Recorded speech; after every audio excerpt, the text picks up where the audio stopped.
Arduino ബോർഡില്ലാതെ basic electronics components ഒന്നുമില്ലാതെ നിങ്ങൾക്കൊരു circuit ഉണ്ടാക്കി അതെങ്ങനെയാണ് വർക്ക് ചെയ്യുന്നതെന്ന് നോക്കാൻ പറ്റും എന്ന് ഞാൻ പറഞ്ഞാൽ നിങ്ങൾ വിശ്വസിക്കുമോ?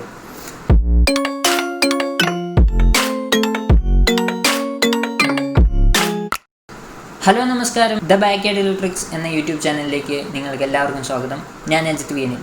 അപ്പോൾ ഇന്നത്തെ വീഡിയോയിലൂടെ ഞങ്ങൾ പരിചയപ്പെടുത്തി തരാൻ പോകുന്നത് ഒരു ഓൺലൈൻ സർക്യൂട്ട് സ്റ്റിമുലേറ്റർ സോഫ്റ്റ്വെയർ ആണ്. അപ്പോൾ ഇതിൻ്റെ പേര് tinkercad എന്നാണ്. ഇതിൻ്റെ അകത്ത് നമുക്കപ്പോൾ 3D പ്രിൻറ്റിങ്ങും പിന്നെ നമ്മുടെ ആർഡിനോ അല്ലെങ്കിൽ സർക്യൂട്ട് ഡിസൈനിങ് അല്ല സ്റ്റിമുലേഷനും നമ്മുടെ കോഡിങ്ങും കാര്യങ്ങളെല്ലാം ചെയ്യാൻ പറ്റും, നമുക്ക് പഠിക്കാനും പറ്റും. അപ്പോൾ ഒട്ടും തെറിയിപ്പിക്കുന്നില്ല, നമുക്ക് നേരെ വീഡിയോയിലേക്ക് പോകാം. അപ്പോൾ ആദ്യം തന്നെ ഏതെങ്കിലും ഒരു ബ്രൗസർ എടുക്കുക, ഗൂഗിളോ എന്തെങ്കിലും എടുക്കുക, അതിൻ്റെ അകത്ത് പോയി tinkercad എന്ന് പറഞ്ഞ് സെർച്ച് ചെയ്യുക. അപ്പോൾ സെർച്ച് ചെയ്ത് കഴിഞ്ഞാൽ ആദ്യം വരുന്ന ഒരു ഓപ്ഷൻ ഉണ്ടാവും, അത് തന്നെ ക്ലിക്ക് ചെയ്യുക. അപ്പോൾ നിങ്ങൾക്ക് ലിങ്ക് അറിയില്ലെങ്കിൽ നേരെ ഡിസ്ക്രിപ്ഷനിൽ പോയാൽ മതി, അവിടെ ലിങ്ക് ഉണ്ടാവും. അപ്പോൾ ഇതാണ് നമ്മുടെ tinkercadൻ്റെ ഫ്രണ്ട് പേജ്. അപ്പോൾ ഇതിൻ്റെ അകത്ത് കുറേ കാര്യങ്ങളുണ്ട്, നിങ്ങളെല്ലാം ജസ്റ്റ് ഒന്ന് സ്ക്രോൾ ചെയ്ത് വായിച്ച് നോക്കുക സമയം പോലെ. അപ്പോൾ ഇതിൻ്റെ അകത്ത് കുറേ കാര്യങ്ങൾ നമുക്ക് കൊടുത്തിട്ടുണ്ട്. അപ്പോൾ ഏറ്റവും മുകളിൽ പോയി കഴിഞ്ഞാൽ നമുക്ക് ആദ്യം തന്നെ ജോയിൻ നൗ എന്ന് പറഞ്ഞ ഒരു ഓപ്ഷൻ ഉണ്ട്, അത് ക്ലിക്ക് ചെയ്യുക. അത് ക്ലിക്ക് ചെയ്യുന്നതിന് ശേഷം നമ്മൾ ഏതാണ് അക്കൗണ്ട് നമുക്ക് സ്യൂട്ടബിൾ ആയിട്ടുള്ള അത് സെലക്ട് ചെയ്തിട്ട് സൈനപ്പ് ചെയ്യുക. ഇപ്പോൾ ഗൂഗിളുണ്ട്, ആപ്പിളുണ്ട്, മൈക്രോസോഫ്റ്റ് ഉണ്ട്, ഫേസ്ബുക്ക് ഉണ്ട്, അങ്ങനെ ഒരുപാട് ഓപ്ഷൻ ഉണ്ട്. അപ്പോൾ നിങ്ങൾ അതിനനുസരിച്ച് ക്ലിക്ക് ചെയ്ത് സൈനപ്പ് ചെയ്യുക. അപ്പോൾ എനിക്ക് അക്കൗണ്ട് ഉണ്ട്, അപ്പോൾ ഞാൻ സൈൻ ഇൻ ആണ് ചെയ്യേണ്ടത്. അപ്പോൾ നേരെ പുറകിലോട്ട് പോവുക. അവിടെ മുകളിൽ തന്നെയായിട്ട് നമുക്ക് സൈൻ ഇൻ എന്ന് പറഞ്ഞ ഓപ്ഷൻ ഉണ്ട്. ആ സൈൻ ഇൻ ഓപ്ഷൻ ക്ലിക്ക് ചെയ്തതിന് ശേഷം ഞാൻ എൻ്റെ ഇമെയിൽ വെച്ചിട്ടാണ് സൈൻ ഇൻ ചെയ്യാൻ പോകുന്നത്. ഞാൻ എൻ്റെ ഇമെയിലും പാസ്വേഡും അടിച്ച് സൈൻ ഇൻ ചെയ്യാൻ പോവുകയാണ്. അപ്പോൾ ഇമെയിൽ അടിക്കാനുള്ള കോളം വന്ന് ഓട്ടോകാഡിൻ്റെ അക്കൗണ്ട് ഉള്ളവർക്ക് വളരെ ഈസി ആയിട്ട് ചെയ്യാവുന്നേ ഉള്ളൂ. അപ്പോൾ ഞാൻ എൻ്റെ പാസ്വേഡ് അടിച്ച് സൈൻ ഇൻ ചെയ്യാൻ പോവുകയാണ്. ഇപ്പോൾ ഇതാണ് നമ്മുടെ മെയിൻ പേജ്. നമുക്ക് ഇതിനകത്ത് 3 ഓപ്ഷനാണ് അവൈലബിൾ: 3D മോഡലിംഗ്, പിന്നെ നമ്മുടെ സർക്യൂട്ട്സ്, പിന്നെ കോഡ് ബ്ലോക്ക്. ഇങ്ങനെ 3 ഓപ്ഷൻ നമുക്ക് ഇതിനകത്ത് അവൈലബിൾ ആണ്. അപ്പോൾ ഞാൻ ഇതിൻ്റെ അകത്ത് ഇന്ന് നിങ്ങൾക്ക് പരിചയപ്പെടുത്താൻ പോകുന്നത് സർക്യൂട്ട്സ് ആണ്. അപ്പോൾ സർക്യൂട്ട്സ് ക്ലിക്ക് ചെയ്ത് കഴിഞ്ഞാൽ ഞാൻ ചെയ്തിരിക്കുന്ന പ്രൊജക്റ്റുകളെല്ലാം താഴെ ഇങ്ങനെ വരുന്നത് കാണാം. അപ്പോൾ ഒരുപാട് പ്രൊജക്റ്റ് ചെയ്തിട്ടുണ്ട്. അപ്പോൾ നമുക്കതെല്ലാം ബ്രൗസ് ചെയ്യാൻ പറ്റും. അപ്പോൾ മുകളിലായിട്ട് നമുക്ക് ക്രിയേറ്റ് ന്യൂ പ്രൊജക്റ്റ് എന്ന് പറഞ്ഞൊരു ഓപ്ഷൻ ഉണ്ട്, അത് ക്ലിക്ക് ചെയ്യുക. അത് ക്ലിക്ക് ചെയ്ത് കഴിയുമ്പോൾ ഒരു വിൻഡോ ലോഡാവും. ആ വിൻഡോയിൽ നമുക്കിപ്പോൾ കാണാൻ സാധിക്കുന്ന കുറേ നമുക്ക് ടൂൾസാണ്, കുറേ ഡിവൈസസ് നമുക്ക് കാണാം.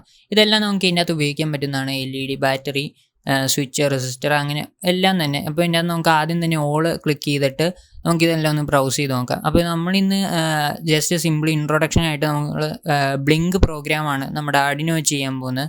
അപ്പോൾ ആർഡിനോ ഇല്ലാത്തവർക്ക് ഇതൊന്ന് സ്റ്റിമുലേറ്റ് ചെയ്യാൻ നോക്കാൻ പറ്റുന്നതാണ്. അപ്പോൾ ആർഡിനോ യൂനോ ഇവിടെ ഉണ്ട്, അത് ജസ്റ്റ് ഡ്രാഗ് ആൻഡ് ഡ്രോപ്പ് ചെയ്യുക. അപ്പോൾ ഇതിൻ്റെ അകത്ത് എല്ലാം തന്നെ ഡ്രാഗ് ആൻഡ് ഡ്രോപ്പ് ആണ്. അപ്പോൾ ഇനി നമുക്ക് ബ്ലിങ്ക് ചെയ്യാൻ വേണ്ടത് നമ്മുടെ ഒരു LED ആണ്. LED നമ്മുടെ മുകളിൽ തന്നെയായിട്ട് കിടപ്പുണ്ടാവും. അപ്പോൾ ഒരു LED തപ്പിക്കൊണ്ടിരിക്കുകയാണ്. ഒരു LED കിട്ടിയിട്ടുണ്ട്, ഒരു ചുവന്ന LED ആണ് വയ്ക്കുന്നത്. ജസ്റ്റ് ഞാനൊന്ന് ഓർഡർ ചെയ്തു. ഇനി നമുക്ക് ആ LEDയുടെ ലെഗ് ഒന്ന് കണക്ട് ചെയ്യാം. അപ്പോൾ ഗ്രൗണ്ടിലേക്ക് കണക്ട് ചെയ്തു.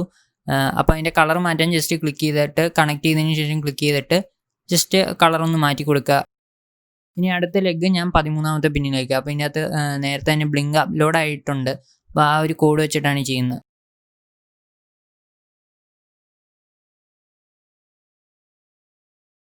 അപ്പോൾ നമുക്കിവിടെ ടോപ്പ് പോർഷനിൽ കോഡ് എന്ന് പറഞ്ഞൊരു ഓപ്ഷൻ ഉണ്ട്. അപ്പോൾ അതിൻ്റെ അകത്ത് ബ്ലോക്ക് എന്ന് പറഞ്ഞ ഓപ്ഷനാണ് സെലക്ട് ചെയ്ത് വെച്ചിരിക്കുന്നത്. ബ്ലോക്ക് പ്ലസ് കോഡ് ടെക്സ്റ്റ് ഉണ്ട്.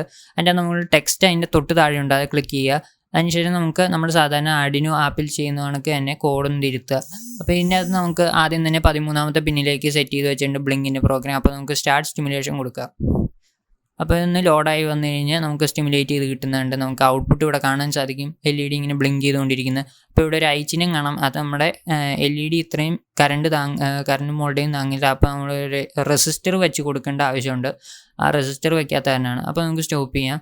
ഇനി നമുക്ക് കുറേ ഡിവൈസസ് ഇതിൻ്റെ അകത്ത് അവൈലബിൾ ആണ്. നമുക്ക് നോക്കുകയാണെങ്കിൽ കാണാം നമ്മുടെ LED, sound, ultrasonic sensor, gas sensor, module അല്ലാതെ സെൻസർ തന്നെയായിട്ടാണ്. അപ്പോൾ നമ്മളത് ഗൂഗിൾ ചെയ്ത് തപ്പി കണ്ടുപിടിച്ച് ചെയ്യേണ്ടി വരും. അതുപോലെ തന്നെ ഒരുപാട് സെൻസറുകളും ഡിസ്പ്ലേ കാര്യങ്ങളൊക്കെ നമുക്ക് ഇതിനകത്ത് അവൈലബിൾ ആണ്. LED ICs നമുക്കിവിടെ കാണാൻ,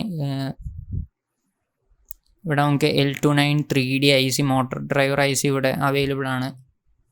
മോട്ടേഴ്സ്, അങ്ങനെ ഒരുപാട് സാധനങ്ങൾ അവൈലബിൾ ആണ്. നിങ്ങൾക്ക് ഇതെല്ലാം ഉപയോഗിച്ച് ഓരോ സർക്യൂട്ട് സ്റ്റിമുലേറ്റ് ചെയ്ത് നോക്കാവുന്നതാണ്. അപ്പോൾ ഇത്രേ ഉള്ളൂ നമ്മുടെ ജസ്റ്റ് സ്റ്റിമുലേഷൻ കാണിക്കുന്നത്. അപ്പോൾ നമുക്കിനി ഒന്നും കൂടി പോകാം. അപ്പോൾ ആ ടിങ്കർകാഡ് ആ ഒരു ലോഗോയിൽ ക്ലിക്ക് ചെയ്യുക. അപ്പോൾ നേരെ പുറകോട്ട് പൊക്കോളും. നമുക്കിവിടെ ടിങ്കർകാഡ് ലോഡ് ആവുന്നുണ്ട്. അപ്പോൾ ഇതാണ് ആദ്യം നമ്മൾ കണ്ട ആ ഒരു വിൻഡോ. അതിൻ്റെ നമുക്കിവിടെ ഗ്യാലറി എന്ന് പറഞ്ഞ് മുകളിലായിട്ടൊരു ഓപ്ഷൻ ഉണ്ട്. അതൊന്ന് ജസ്റ്റ് ക്ലിക്ക് ചെയ്യുക. അപ്പോൾ നമുക്കിവിടെ കാണാം, ഇവിടെ പലരും ചെയ്ത പ്രോജക്ട്സാണ് നമ്മളിപ്പോൾ കാണുന്നത്. അപ്പോൾ ഇതിൻ്റെ അകത്ത് 3D മോഡൽസിൻ്റെ പലരും ചെയ്താണ് കാണുന്നത്. ഇപ്പോൾ ഞാൻ തൊട്ടേക്കുന്ന മോം ഡാഡ് അതിങ്ങനെ തിരിച്ച് കഴിയുമ്പോൾ ലെറ്റർ മാറി വരുന്നത്. ഇതൊക്കെ നിങ്ങൾക്ക് കോപ്പി ചെയ്തെടുക്കാവുന്നതാണ്. കോപ്പി ചെയ്തിട്ട് നിങ്ങളുടേതായ രീതിയിൽ മോഡിഫൈ ചെയ്യാൻ പറ്റുന്നതാണ്. അതുപോലെ തന്നെ അവിടെ സർക്യൂട്ട്സ് നമുക്ക് ഇതിൻ്റെ അകത്ത് ഇങ്ങനെ കോപ്പി ചെയ്തെടുക്കാവുന്നതാണ്. നമുക്ക് ഇതെല്ലാം തന്നെ അടിപൊളിയാണ്. സർക്യൂട്ട്സ് ജസ്റ്റ് ക്ലിക്ക് ചെയ്ത് കഴിഞ്ഞാൽ നമുക്ക് ഓരോരുത്തർ ചെയ്ത സർക്യൂട്ട്സ് നമുക്ക് കാണാൻ പറ്റും. ഓക്കെ, ഇതൊക്കെ ഓരോരുത്തർ ചെയ്താണ്. നമുക്ക് ജസ്റ്റ് ഇതൊന്ന് കോപ്പി ചെയ്തൊക്കെ എടുത്ത് നമ്മളുടേതായ രീതിയിൽ കോഡും സർക്യൂട്ട്സും എല്ലാം എഡിറ്റ് ചെയ്യാവുന്നതാണ്. അപ്പോൾ ഇതാണ് നമ്മുടെ ഗ്യാലറിയിലെ ഓപ്ഷൻ. അപ്പോൾ ഇനി നമുക്ക് മുകളിലായിട്ട് ഒരു സെർച്ച് ബാർ ഉണ്ട്. സെർച്ചിൻ്റെ ഒരു ചിഹ്നമുണ്ട്. ആ സെർച്ച് ക്ലിക്ക് ചെയ്തതിന് ശേഷം നമുക്കൊരു സംഭവം ലോഡാകും. അപ്പോൾ അതിൻ്റെ അകത്തൊരു സെർച്ച് ബാർ ഉണ്ടാകും. അപ്പോൾ അതിൻ്റെ അകത്ത് ഞാൻ ബ്ലിങ്ക് എന്ന് പറഞ്ഞ് സെർച്ച് ചെയ്യുകയാണ്. അപ്പോൾ പലരും ചെയ്ത ബ്ലിങ്കുകളുടെ പ്രൊജക്റ്റ് ഫയലാണ് ഈ കിടക്കുന്നത്. അത് പബ്ലിക്കാക്കിയാൽ മാത്രമേ കാണൂ. നിങ്ങൾക്ക് വേണമെങ്കിൽ പബ്ലിക്കാക്കാം, അല്ലെങ്കിൽ പ്രൈവറ്റ് ആക്കി വയ്ക്കാം. അപ്പോൾ ഇതൊക്കെ പബ്ലിക്കാക്കി ഓരോരുത്തർ വെച്ചിരിക്കുന്നതാണ്. ഇനി അതല്ലാണ്ട് ബ്ലോഗ് എന്ന് പറഞ്ഞൊരു ഓപ്ഷൻ ഉണ്ട്. അപ്പോൾ ഈ ബ്ലോഗിൽ നമുക്ക് അവരുടെ ടിങ്കർകാഡിൻ്റെ ഒഫീഷ്യൽസ് ഉണ്ടാക്കിയിരിക്കുന്നതാണ് ബ്ലോഗ്. അപ്പോൾ അവർ നല്ല നല്ല പ്രൊജക്ട്സ് എല്ലാം ഇതിൻ്റെ അകത്തേക്ക് ഇടും. ഞാൻ ക്ലോസ് ചെയ്യാം. നമുക്കിവിടെ പിന്നെ ഉള്ളത് ലേൺ എന്ന് പറഞ്ഞൊരു ഓപ്ഷനാണ്. അപ്പോൾ ഈ ലേണിൻ്റെ അത് എന്താ സംഭവം എന്ന് വെച്ച് കഴിഞ്ഞാൽ നമുക്ക് ഇതിൻ്റെ അത് പഠിക്കാൻ പറ്റും. 3D മോഡലിംഗ് ആണെങ്കിലും സർക്യൂട്ട്സ് ഉണ്ടാക്കാനാണെങ്കിലും കോഡ് ചെയ്യാനാണെങ്കിലും അവർ നമ്മളെ പഠിപ്പിച്ച് തരും സ്റ്റെപ്പ് ബൈ സ്റ്റെപ്പ് ആയിട്ട്. അപ്പോൾ ഇതിൻ്റെ അകത്ത് നമുക്ക് കാണാം ബിൽഡ്, പ്രോഗ്രാം, എൻഹാൻസ്. അതായത് ജസ്റ്റ് അവർ പഠിപ്പിച്ച് തരും. അത് കഴിഞ്ഞ് പ്രോഗ്രാം ചെയ്യാൻ പഠിപ്പിക്കും. അത് കഴിഞ്ഞ് അത് ഡെവലപ്പ് ചെയ്യാൻ പഠിപ്പിക്കും. പിന്നെയുള്ളൊരു ടീച്ച് എന്ന് പറഞ്ഞ ഓപ്ഷനാണ്. അതായത് ടീച്ചർമാർക്ക് വേണ്ടിയുള്ളൊരു ഓപ്ഷനാണ്. ഇതിൻ്റെ അകത്ത് നമുക്ക് ഗൂഗിൾ ക്ലാസ് റൂമായിട്ട് കണക്ട് ചെയ്ത് നിങ്ങൾക്ക് കുട്ടികൾക്ക് വേണ്ടി ക്ലാസ് എടുക്കാൻ സാധിക്കും. അല്ലെങ്കിൽ നിങ്ങളൊരു വെബിനാർ അങ്ങനെ എന്തെങ്കിലും ഒരു സംഭവം കണ്ടക്ട് ചെയ്യുകയാണെങ്കിൽ അതും ഉപയോഗിക്കാം. അപ്പോൾ പിന്നെയുള്ള എൻ്റെ ഒരു ഫേസ് ഐക്കണാണ്. ആ ഫേസ് ഐക്കണിൽ ഞെക്കിക്കഴിഞ്ഞാൽ നിങ്ങളുടെ ഡാഷ്ബോർഡ് വരും. അപ്പോൾ ഇതിൻ്റെ അകത്ത് നമുക്ക് നോട്ടിഫിക്കേഷൻ ലഭിക്കുന്നതാണ് നമ്മുടെ കോഡ്, നമ്മുടെ സർക്യൂട്ട്സ് ആരെങ്കിലും കോപ്പി ചെയ്തിട്ടുണ്ടെങ്കിൽ. അപ്പോൾ ഇത്രയൊക്കെയുള്ളൂ ടിങ്കർകാഡ്. എല്ലാവരും ചെയ്ത് നോക്കുക. അപ്പോൾ ഇന്നത്തെ വീഡിയോയിലൂടെ നമ്മൾ നോക്കിയത് എങ്ങനെയാണ് ഓൺലൈനായിട്ടുള്ളൊരു സോഫ്റ്റ്വെയറിൽ നമ്മളൊരു സർക്യൂട്ട് സ്റ്റിമുലേറ്റ് ചെയ്ത് അതിൻ്റെ വർക്കിംഗ് ഔട്ട്പുട്ട് എടുക്കുന്നത് എന്നാണ്. പിന്നെ ആ ഒരു സോഫ്റ്റ്വെയറിലുള്ള ബാക്കിയുള്ള കാര്യങ്ങളെല്ലാം നമ്മൾ നോക്കിയിട്ടുണ്ട്. അപ്പോൾ ആ ഒരു സോഫ്റ്റ്വെയറിലുള്ള മെയിനായിട്ടുള്ളൊരു പ്രോബ്ലം എന്താണെന്ന് വെച്ച് കഴിഞ്ഞാൽ അതിൻ്റെ അകത്ത് ചില ലൈബ്രറികൾ അവൈലബിൾ അല്ല. അതായത് നമ്മൾ ആർഡിനോയിലേക്ക് ചില കോഡുകളിൽ നമുക്ക് കുറേ ലൈബ്രറി ആവശ്യം വരും. എക്സാമ്പിൾ ഇപ്പോൾ servo.h അല്ലെങ്കിൽ അങ്ങനെ ഒരുപാട് സീരിയൽ വയർ .h അങ്ങനെ ഒരുപാട് ലൈബ്രറികളുണ്ട്. അതിൻ്റെ അകത്ത് ചിലതൊന്നും ഈ ഒരു സോഫ്റ്റ്വെയറിൽ അവൈലബിൾ അല്ല.